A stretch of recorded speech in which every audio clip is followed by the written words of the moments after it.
Today, how we can help caregivers with isolation. Welcome back to Cancer Buzz. I'm your host, Summer Johnson. This is the fourth and final episode of our special series on caregivers. Isolation is a common concern among caregivers. Our guest explains how providers can begin to address this feeling and tailor their support. Allison Applebaum is a psychologist at Memorial Sloan Kettering Cancer Center in New York City. You're not going to know if a caregiver is isolated without asking explicitly.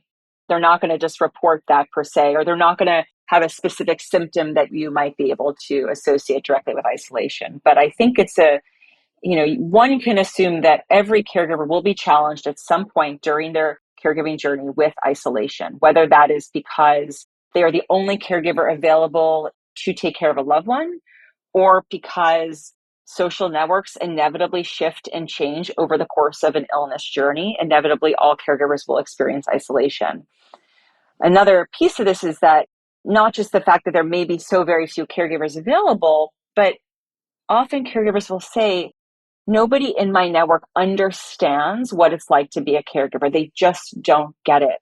They find conversations with friends about the mundane incredibly invalidating and difficult to stomach at times, and then choose to actually spend time alone.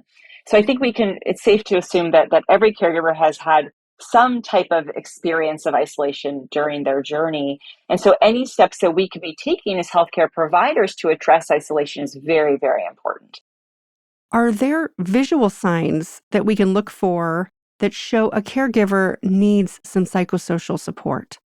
Certainly. I think there's lots of both verbal and nonverbal cues that we can pick up on. Certainly, if the caregiver is expressing incredible distress through crying, if they seem very emotionally volatile in a way that they're labile, that they become very tearful quickly, that would be a good thing to pick up on. Or conversely, if they're silent, completely silent through the interview or through the appointment, that might be a cue. But I think the challenge here is that we too often fall into a category of mind reading, where we assume that what we see nonverbally is actually reality, and that's not often the case. And so I would actually discourage relying completely on these nonverbals and instead err on always ask. Always ask, even if a caregiver looks great. The flip side is that many caregivers have it together. They're on top of everything. They are organized. They are experts at this, but they're falling apart inside, and you're not going to know if you don't ask. What opportunities are out there to better understand and support caregivers? Caregivers oftentimes find that joining support groups can be difficult because they can be overwhelming, and sometimes it feels like they leave without actually receiving support. At the same time, caregivers are incredible support for caregivers. And we have at MSK what's called the Caregiver to Caregiver Mentoring Program, where caregivers who have been through the experience, many of whom they're bereaved, will pair with current caregivers to provide support, an understanding ear, a shoulder to lean on, free of charge, not psychotherapy, not requiring a medical record.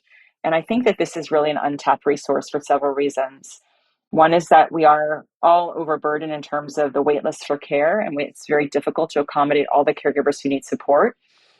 And so this is one sort of adjunct to professional support, having caregiver mentors connect with current caregivers.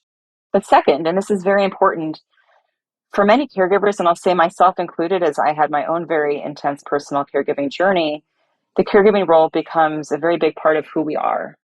And for many caregivers, there's a significant sense of meaning and purpose that's derived through caregiving. And when their loved one dies, many questions come up about, well, how can I make use of that meaning and purpose, and is it still there?